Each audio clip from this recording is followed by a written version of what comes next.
할렐루야. 하나님께서 오늘도 우리에게 귀한 하루 허락해 주셨습니다. 오늘은 2022년 1월 29일 토요일 날 아침 시간입니다. 오늘도 영상을 통해서 우리 새벽 기도에 참여하시는 모든 분들 가운데 하나님의 크신 은혜 함께 하시기를 주님의 이름으로 축원합니다. 우리 다 함께 주기도문 하시면서 새벽 기도회를 시작하겠습니다. 하늘에 계신 우리 아버지여, 이름이 거룩히 여김을 받으시오며 나라 임하옵시며 뜻이 하늘에서 이루어진 것 같이 땅에서도 이루어지이다.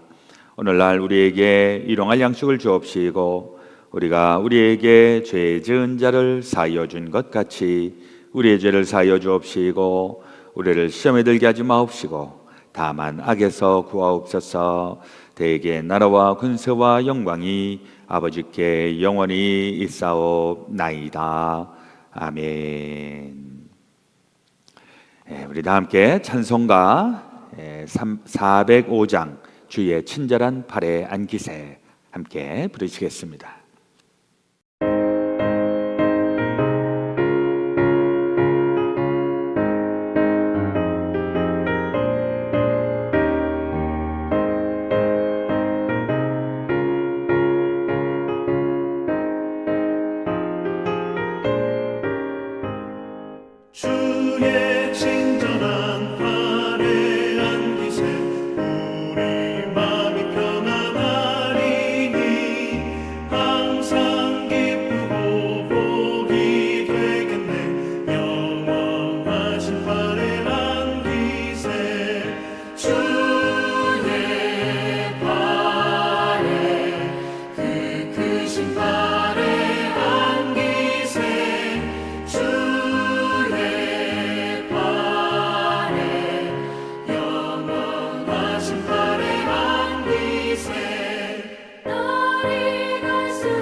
우리 다 함께 기도드리겠습니다.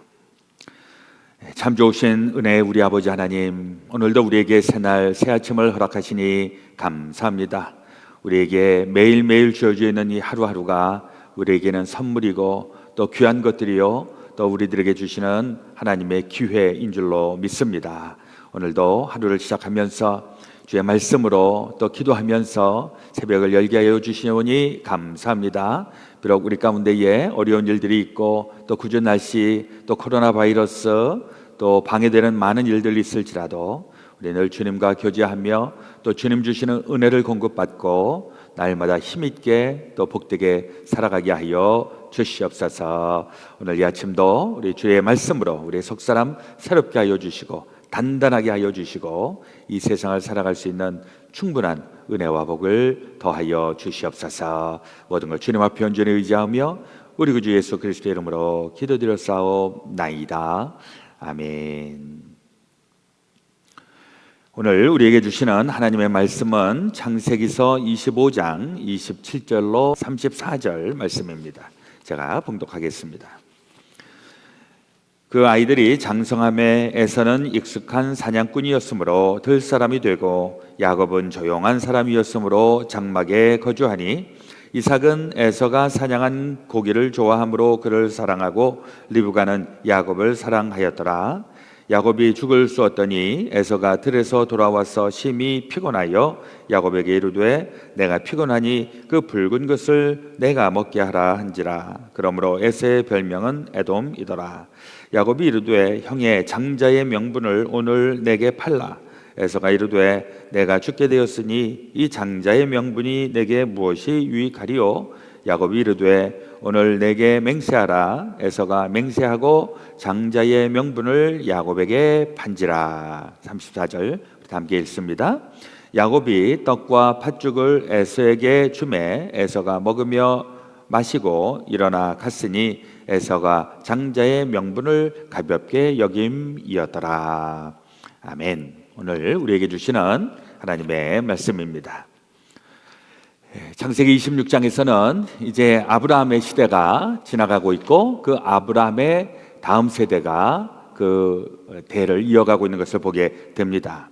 25장 1절 2절에 보면 아브라함이 후처를 맞이하였으니 그의 이름은 그두라라. 그가 시므란과 욕단과 무단과 미디안과 이스박과 수아를 낳고, 우리는 보통 이 아브라함의 그 부인이 그 본처인 사라, 그 다음에 첩이었던 하갈, 이 두 사람만 알고 있는데 26장 처음에 보면 또 다른 첩이 있는 것을 보게 됩니다. 이 그두라라고 하는, 우리가 그 후손에 대해서는 잘 알지 못하지만은, 그래서 이 아브라함이 아예 이삭을 100세에 낳았으니까 또 그 하갈을 통해서 그 이스마엘은 86세에 낳았으니까, 그러면 이 그두라는 전에 탄생한 걸까? 그 이후에 탄생한 걸까? 뭐 이런 생각을 해보게 되죠.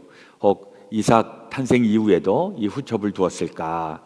뭐 여러 가지로 생각을 할 수 있겠지만은, 또 제가 봤을 때는 이 하갈에게도 하갈이라고 하는 첩이 있었고 또 이 그두라라고 하는 첩이 있었고 하니까 아마 그 이삭 이전에 충분히 이런 일들이 일어났지 않았을까 하는 생각을 해보게 됩니다. 그리고 또 황당한 것은 이 그두라라고 하는 여인을 통해서 자손이 또 탄생을 하는데 그 자손이 굉장히 번창을 합니다. 굉장히 많이 자손의 자손까지 계속 뻗어 나오는 것을 보게 되고, 그리고 이 아들들에게도 이 아브라함이 재산을 나누어 주기도 합니다. 6절에 보니까 자기 서자들에게도 재산을 주어 자기 생전에 그들로 하여금 자기 아들 이삭을 떠나 동방 곧 동쪽 땅으로 가게 하였더라. 그래서 아마 이 그두라를 통해서 낳은 자녀들도 굉장히 많아졌고, 그래서 이 아브라함이 재산을 띄워주고 그래서 이제 동쪽으로 가서 이제 이주하게 되었다. 이것을 우리가 추측을 하게 됩니다. 그리고 이제 아브라함은 이제 175세에 이제 수명을 다하게 되죠.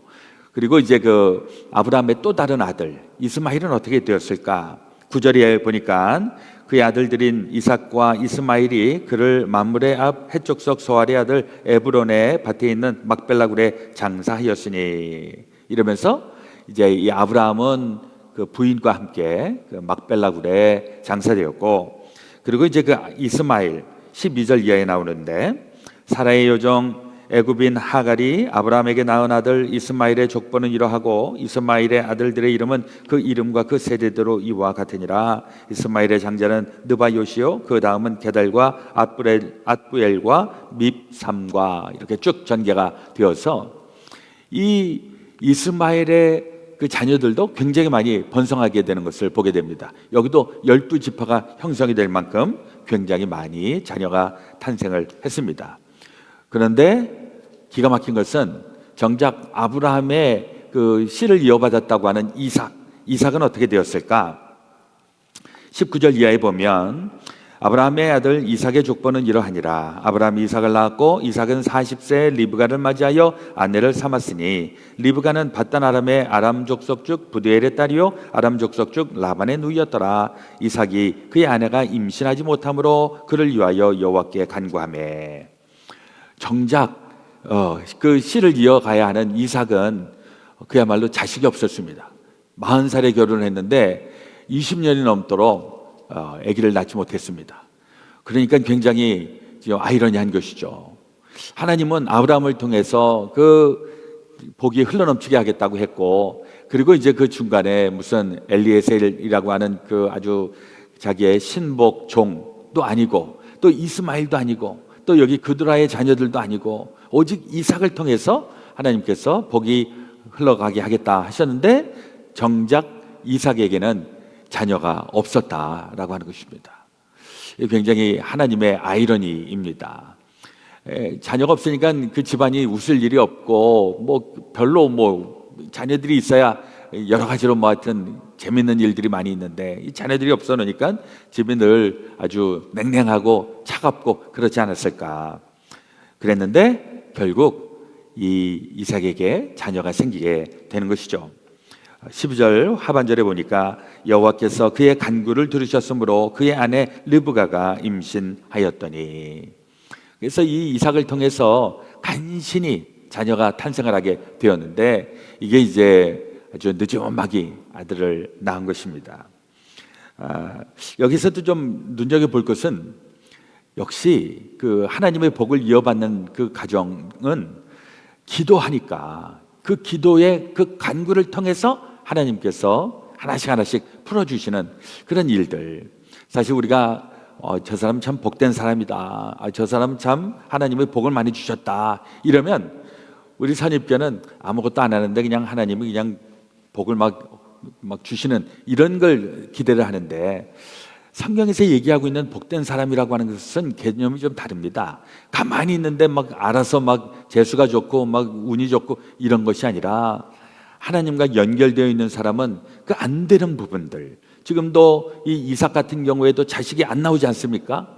근데 이렇게 안 되는 상황 속에서 하나님 앞에 간구하였을 때, 그러니까 그 간구함을 통해서 하나님과 다시 연결이 되는 것이고 그 연결됨을 통하여서 그것을 이어가는 이러한 부분들이 복된 것으로 나타나게 되는 것입니다. 여기에서 이삭이 하나님 앞에 간구하였다. 혹 우리도 하나님께서 복을 주시기로 작정을 하셨지만은 우리가 가만히 있어서 그 복이 얻어지는 것이 아니라 필요할 때 하나님 앞에 간구하고 또 때로는 우리가 부르짖고 하는 이런 일련의 과정들을 통해서 하나님이 허락해 주시는 그런 복을 받아야 되는 줄로 믿습니다. 그 차이가 무엇일까 하고 생각을 해보면, 뭐 예를 들면 그냥 가만히 있는데 막 재물도 들어오고 막 잘 저절로 되는 사람하고 안 되는 상황 속에서 이게 나중에 회복되고 막 역전이 되고 막 기적이 일어나고, 이게 큰 차이가 있다는 것입니다. 무슨 차이냐? 하나님이 그 상황 속에서 역사하셨다고 하는 것을 확실하게 보여주고 있기 때문에. 이게 우리 교회에서도 그 믿음의 사람들을 가만히 보면 이 믿음이 좋은 사람들이 그냥 처음부터 믿음이 좋은 게 아닙니다. 처음부터 슬슬 복된 사람들이 아닙니다.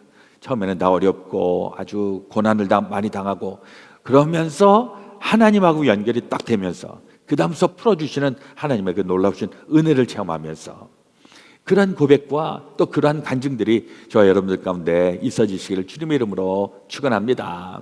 자, 그러면서 또 모든 문제가 다 해결이 되었는가? 또 흥미로운 일들이 이루어지는데 22절에 보면 그 아들들이 그의 태속에서 서로 싸우는지라 그가 이르되 이럴 경우에는 내가 어찌할까 하고 가서 여호와께 묻자온데 여호와께서 그에게 이르시되 두 국민이 내 태중에 있구나. 두 민족이 내 복중에서부터 나누이리라. 이 족속이 저 족속보다 강하겠고 큰 자가 어린 자를 섬기리라 하셨더라.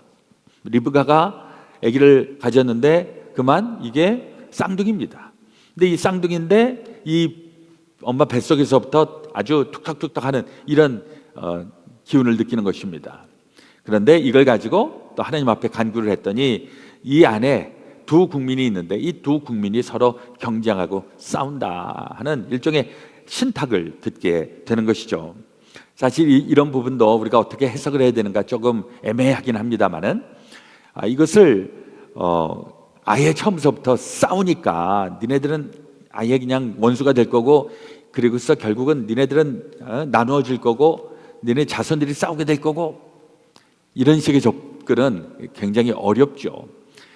사실은 이게 이제 복중에서 이렇게 싸웠다라고 하는 내용들은 그들이 나중에 인생을 다 살은 다음에 그 다음에 이제 보니까 경쟁 관계에 있고, 때로는 친하기도 하지만 때로는 경쟁 관계 가운데도 있고, 이러면서 추적을 하다 보니까 리브가가 엄마 뱃속에 있었을 때 그렇게 다투더니만, 그리고 하나님이 언젠가 나에게 꿈에게 말씀하시는데 네 뱃속에 두 국민이 있는데 걔네들이 다툰다, 그런 하나님의 말씀을 들었던 것이 그때 기억이 나는 겁니다. 이게 조금 아쉽죠.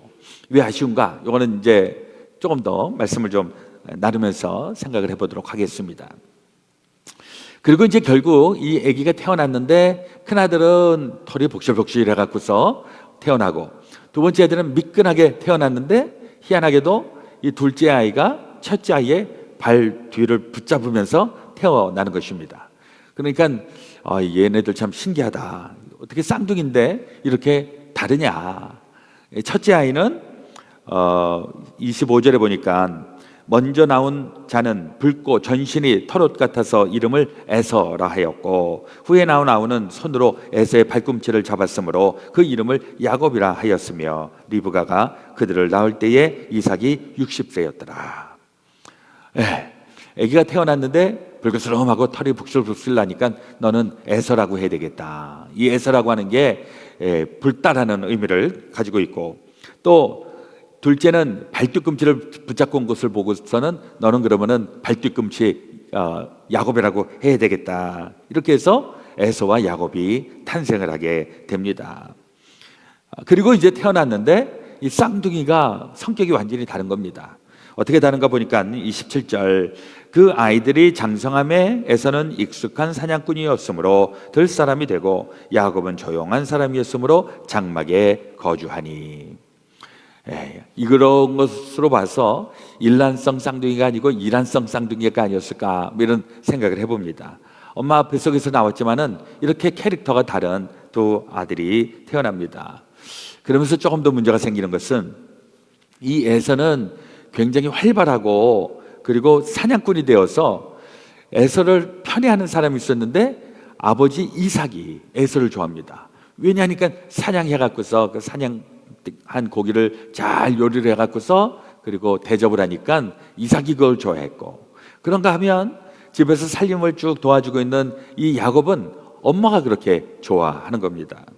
그러다 보니까 28절, 이삭은 에서가 사냥한 고기를 좋아하므로 그를 사랑하고 리브가는 야곱을 사랑하였더라.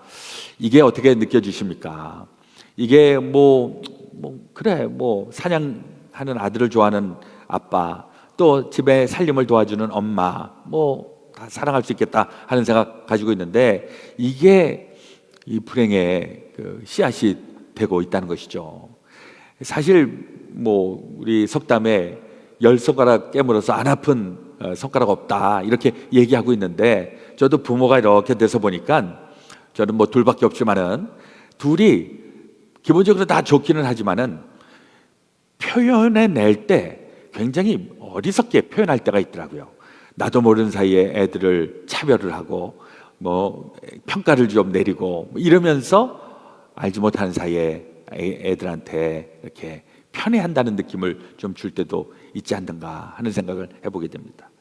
이 부모의 입장은 기본적으로 자녀들을 다 좋아하지만은 그 자녀들이 느끼는 바가 조금씩 다 다를 수 있기 때문에, 근데 조금 더 지혜로운 그 부모는 이 부모의 이 자녀들의 이 차이를 잘 활용을 하고, 그 차이가 나는 것에 대해서 이렇게 차별 대우하지 말고, 거기에 아주 그 편애를 하지 말고, 이걸 기술을 잘 연마를 해야 할 것입니다. 옛날 부모님들은 아예 그냥 모든 애들을 다 쌀쌀맞게 여기는, 그러면은 따로 상처받을 일도 없지만은, 어떤 애는 막 구박을 하고 어떤 애는 막 너무 좋아하고, 이걸 애들이 모를 턱이 없다는 것이죠. 요즘은 또 보니까 부모가 애들한테 절절매는 경우도 많이 있더라고요. 이 미국에서도 보니까 이 미국에서는 애들을 때리지 못하도록 그렇게 되어 있는데, 사실 애들을 때리지 말아라라고 하는 것은 구타하지 말아라, 학대하지 말아라. 그리고 심지어는 좀 부모 중에 이 템포를 이기지 못하는 사람은 그냥 애를 훈육하는 것이 아니라 애를 잡으려고 하는 경우도 있기 때문에 out of 컨트롤하지 못해서, 그래서 아예 법으로 딱 애들을 때리지 못하도록 되어 있는데, 실제로 미국 부모들이 애들을 안 때리는 것은 아닙니다. 여기 저도 예전에 그 백인들이 사는 동네에서 얘기를 들어봤더니 아주 애가 속색이고 막 이러면 경찰 부르잖아요. 그럼 경찰이 와서 상황을 쭉 보면 애가 부모한테 맞을 짓을 하면 경찰이 그냥 슬그머니 가면서 더 때리라고 이러면서 간다는 거예요. 예. 사실 미국도 훈육하는 입장에서 애를 때리는 이런 경우에 대해서 너무 그렇게 스트릭하게 얘기하지 않습니다. 다만 부모가 자기 감정을 추스리지 못하고 애를 죽일 듯이 달려들고 해를 입히고 이런 부분에 대해서는 법적으로 엄격하게 막고 있는 것이고, 또 한편으로는 부모가 너무 물러터져 갖고 그래서 애가 막 행패를 부리고 난리를 치는데 그걸 컨트롤하지 못하는, 예전에도 제가 어느 TV쇼를 보니까 어느 아이가 너무 문제예요. 막 문신도 하고 막 코 뚫고 귀 뚫고 막 애가 정신이 없는데, 이래 갖고 애가 이제 무슨 그 붓캠프 같은데 이제 가서 이제 막 훈련을 받고 막 그러는데, 얘가 엄마한테 대하는 태도를 보니까 막 엉망진창으로 막 엄마를 막 하는데, 엄마가 거기에서 너무 연약한 거예요. 그러니까 막 엄마가 막 울어버리는 거예요. 그래서 야, 엄마가 애를 컨트롤하지 못하니까 저런 상황도 빚어지는구나, 이런 생각을 했던 적이 있습니다. 자녀는 부모가 엄격하게 교육을 잘해야 되는데, 사실 부모도 처음 부모가 되면 아이를 어떻게 훈육을 해야 되는지 잘 모르기 때문에 이제 처음서부터 이제 우리가 잘 배워야 되겠습니다만은, 이것도 제 세대에서 자녀들을 교육하는 거하고 지금 젊은 세대가 아이들을 교육하는 방법하고 제 전 세대가 자녀들을 교육하는 방법이 좀 차이가 있기는 있습니다. 방법적인 면에서는. 이제 그럼에도 불구하고 부모의 입장에서는 자녀들을 편애를 하지 말아야 되고, 그 다음에 공평하게, 예전에는 엄마가 막 야단을 치고 그러면 아빠는 무슨 일을 해야 되는가, 여기도 되게 이렇게 민감하죠. 엄마가 막 야단을 치고 있는데 아빠가 와서 엄마를 막 다그치면서 애를 그렇게 길을 죽이면 어떡해 뭐 이렇게 하면 애들이 헷갈린다는 겁니다. 그리고 또 엄마가 막 야단을 치고 있는데 아빠가 와서 엄마 이상으로 막 야단을 치고, 이것도 별로 좋은 교육은 아니에요.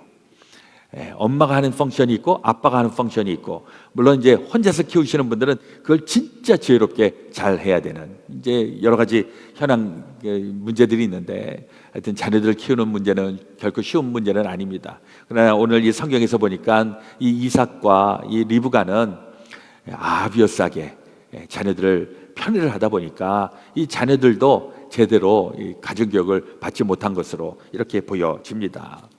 그러다가 이제 중요한 에피소드가 하나 나타나게 되는데, 어느 날 그 형 에서가 사냥을 하고 돌아와서 아주 그냥 지쳐서 그냥 쓰러지게 된 겁니다. 근데 그때에 동생 야곱이 아주 음식을 맛있게 하고 또 한쪽에서는 죽을 잘 써갖고서 아주 냄새가 좋았는데, 이 에서가 나한테 그것 좀 달라고, 그러니까 야곱이 그때 머리를 한번 돌리는 거죠.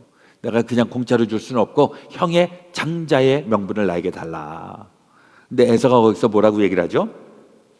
33절에 야곱이 이르되 오늘 내게 맹세하라. 에서가 맹세하고 장자의 명분을 야곱에게 판지라. 야곱이 떡과 팥죽을 에서에게 주매 에서가 먹으며 마시고 일어나 갔으니 에서가 장자의 명분을 가볍게 여김이었더라.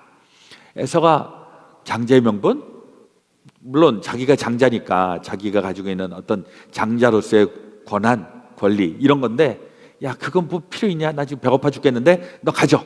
그리고 이 죽을 잘 얻어 먹었습니다. 그 이후에 어떻게 되었을까? 장자의 명분이 야곱에게로 넘어갔을까? 그렇지 않습니다. 장자의 명분은 야곱에게 넘어간다고 해서 그게 넘어가지는 것은 아니죠. 그 뭐 형하고 동생이 있는데 그거를 뭐 어떻게 호적을 바꾸겠습니까? 그런데 이제 이게 하나의 상징적인 의미를 담고 있기 때문에 야곱 같은 경우에는 하여튼 형에 대한 이 그 질투가 있는 겁니다. 내가 형이 되었어야 되는데 형을 내가 하여튼 어떻게 해서든지 내가 형보다 먼저 태어났어야 되는데, 그래서 그 발뒤꿈치라고 하는 그 의미도 그 발뒤꿈치 자꾸 나와서 내가 먼저 나오려고 그렇게 나온 것으로 이렇게 해석을 하는 경우 있죠. 에서 같은 경우에는 아유 뭐 형이면 어떻고 동생이면 어때? 난 상관없어. 아마 이런 성격이었을 것 같습니다. 이게 이제 야곱에게는 나중에 굉장히 중요한 의미를 담고 있어서 이제 역사를 우리는 알고 있으니까 결국 에서가 있고 야곱이 있었고 되게 형을 통해서 이 혈통이 계속 이어지게 되어 있는데 에서의 혈통은 거기에서 그냥 에돔 족속으로 넘어갑니다. 그리고 야곱은 야곱의 12아들들 그들로 인하여서 이스라엘이 형성이 되는 그 아주 중요한 일을 하게 되죠. 이런 역사의 흐름을 보면서 다시 과거로 돌아가는 것입니다. 과거에 에서와 우리 조상 중에 에서와 야곱 가운데에 장자의 명분을 가지고서 이런 일들이 있었는데 이스라엘이 우리 족속이 더 하나님의 복을 받은 자들이다, 이렇게 해석하는 그런 근거들을 이런 데서 찾아서 주장을 하게 되는 것입니다. 뭐 엄마 뱃속에서 뭐 자기네들끼리 막 싸웠다, 이것도 결국은 그 이스라엘하고 그 에돔하고 맨날 툭탁툭탁하고 싸우거든요. 한 형제인데도 그 툭탁툭탁 싸우면서 그 싸움의 원인이 어디에 있을까?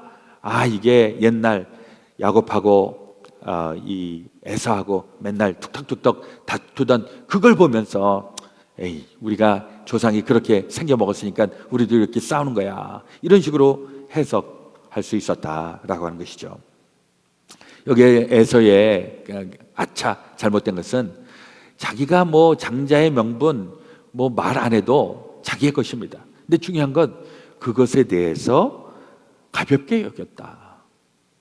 이 장자의 명분이라고 하는 것은 결국 하나님이 장자들을 통해서 계속해서 복을 주시겠다라고 하는 약속인데 에서는 그게 그렇게 심각하지 않았던, 이게 화근이 되었던 것입니다. 야곱은 장자가 될 수 있는 근거가 없었지만은 이런 식으로 자꾸 클레임을 하는 겁니다. 하나님이 왜 우리를 선택하셨는가? 형 에서가 장자의 명분에 대해서 가볍게 여기지 않았는가? 사실 34절도 가만히 보면은 장자의 명분을 야곱에게 판지라라고 그랬는데, 그러면 결론은 그래서 에서는 장자의 명분을 빼앗겼더라, 이게 결론 아닙니까? 근데 34절의 끝에 보면 그런 식으로 표현이 안 돼 있고 에서가 장자의 명분을 가볍게 여김이었더라.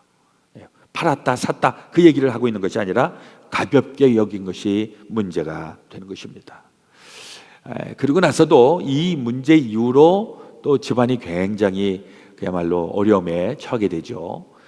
그 다음에는 이제 축복을 받는 것 때문에 이제 그 부분은 이제 26장 27장 이렇게 쭉 소개가 되어 있는데, 이게 우리에게는 좀 타산지석이 되어야 합니다.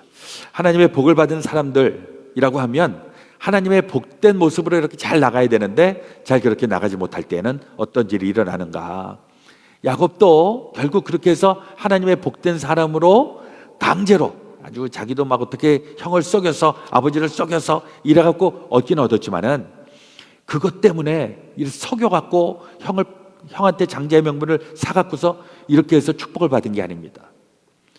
그가 축복을 받기 위해서는 시련을 겪었어야 되고 하나님이 그를 또 연단하시고 훈련을 하시고 이런 또 다른 과정이 있었다라고 하는 것입니다. 이게 우리에게는 또한 깊이 생각할 대목입니다. 우리가 하나님의 복된 사람으로 나가기 원하는데 우리가 하나님의 복을 받지만 이 복을 받는 것도 좀 순서가 있는 것 같습니다. 처음에는 하나님이 그냥 무조건 주시는 복이 있어요. 그런데 그 복을 잘 유지하고 관리하기 위하여서는 내 안에 복된 것을 담을 수 있는 그릇이 제대로 형성이 되어야 하는 것입니다. 내 그릇은 깨끗한가? 내 마음밭은 깨끗한가? 그것이 제대로 되어 있지 않으면 하나님이 내 마음을 바꿔버리는 이러한 일련의 훈련과 연단의 과정들을 반드시 밟게 하시기 때문에 우리가 그 부분들에 대해서도 깊이 생각을 해야 될 것입니다. 결국 이 에피소드를 통해서 이 죽을 판매한 그 에서, 그리고 이 죽으로 장자의 명분을 산 이 야곱을 통해서 이 가정은 다시 아주 흥미진진하다고 하기는 좀 뭐하지만은 아주 그 집안의 그 갈고 닦고 아주 힘겨운 이런 힘겨루기 가운데에서 새로워지는 이런 과정들이 나타나게 되는데, 우리 가운데에서도 원하기는 하나님이 주시는 복의 원리를 잘 알고 그 복된 자리에 날마다 거하는 것이 우리에게는 베스트입니다. 근데 혹 우리 가운데에 우리의 상처, 우리의 실수, 우리의 거짓, 우리의 잘못된 것, 이런 것 때문에 하나님의 복됨에 이르지 못하게 되면 하나님께서 우리를 복되게 하기 위하여서 우리를 이렇게 저렇게 연단하시고 훈련하시기 때문에 사실 첫 번째 단계가 베스트. 그러나 혹 우리에게 복된 모습이 되어 있지 않다면 하나님께서 우리를 잘 연단시키셔서 복의 그릇을 만들어서 하나님의 복을 담고 그 복을 전하는 축복의 사람들 또한 되어야 할 줄로 믿습니다. 우리 가운데 어려움이 있고 또 고난과 시험이 있다고 할지라도 우리 주님을 꼭 붙잡고 날마다 귀하고 승리하는 귀한 저와 여러분들 다 되어주시기를 우리 그 주 예수 그리스도의 이름으로 축원합니다. 기도하겠습니다. 하나님 우리 아버지, 오늘도 제 말씀으로 우리 속사람 새롭게 하여 주시니 감사합니다. 오늘 말씀을 통하여 이제 아브라함의 다음 세대는 어떻게 펼쳐지고 있는지, 어떻게 이스라엘의 역사가 시작이 되었는지 하나님 저희들 다시 살펴봅니다. 야곱을 통하여서 또 에서를 통하여서 하나님의 복이 어떠한 형태로 우리들 가운데 주어져야 하는지를 다시 한번 새롭게 깨닫게 하여 주시니 하나님 저희들이 야곱이 가졌던 그 복, 그러나 하나님께서 복 주시겠다고 하였던 그때에 참으로 그 복을 담아낼 수 있는 우리 충분한 그런 마음그릇 준비할 수 있도록 인도하여 주시옵소서.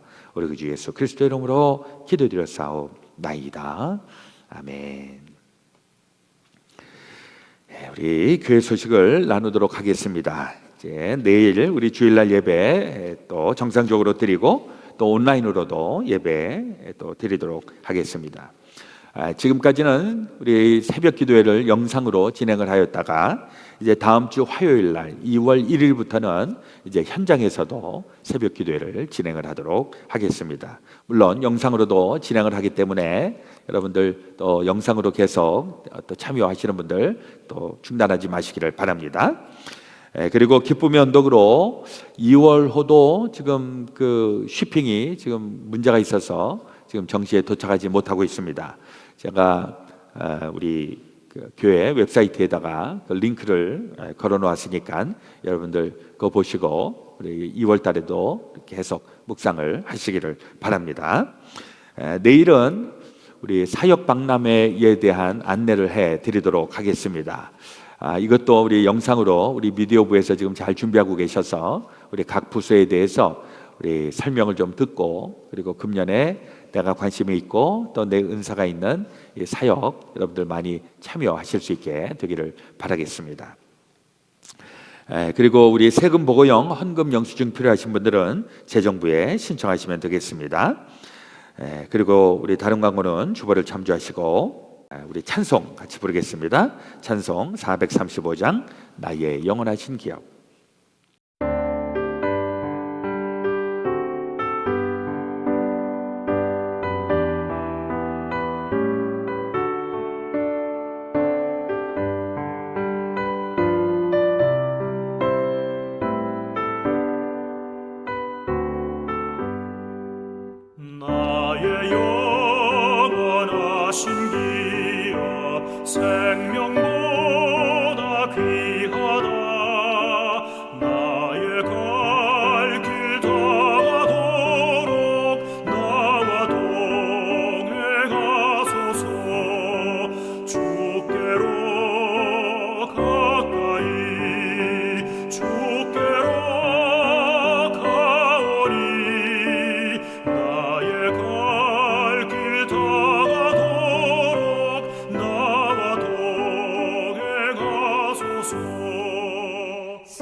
오늘 우리 함께 나눌 기도 제목입니다. 오늘은 2022년도 새해 좋은 땅에 뿌려진 씨의 결실이 있기 위하여서 우리 함께 기도해 주시고 교회 부흥과 성장을 통해서 하나님의 비전이 나타나기를, 또 하나님의 나라 담는 가정, 하나님이 운영하시는 일터가 되기를, 우리 코비드 19으로부터 지켜주시고 영육 간에 강건하기를, 또 대한민국을 위하여, 미국을 위하여, 또 세계를 위하여 함께 기도해 주시고, 우리 출타 중에 있는 성도님 김수경 집사님 위해서, 또 치유와 회복을 위하여서 우리 문영준 집사님, 문현숙 집사님, 박인원 집사님, 박효성 목사님, 박종균 집사님, 정병순 성도님, 김혜란 권사님, 우리 또 기도로 품는 가정 정용표, 정영옥 집사님, 김석수 선교사님, 김재선 권사님, 이명석 장로님, 노정순 권사님 가정 우리 마음에 품고 기도해 주시기를 바랍니다. 우리 지난주에 하나님 나라에 가신 김동남 권사님, 또 김옥희 권사님, 또 영혼을 위하여서, 또 그 가족들을 위하여서도 함께 기도해 주시기를 바랍니다. 우리 건희준 형제님은 지난 월요일 날에 소천되셔서 이제 하나님 나라에 가셨습니다. 또 그동안에 기도해 주신 것 감사드리고, 우리 양민아 권사님도 감사의 말씀을 전해 주셨습니다. 자, 기도하고 축도 이후에 오늘도 개인 기도하시고 주님 안에서 복되고 또 승리하는 날 되시기를 주의 이름으로 축원합니다. 기도하겠습니다.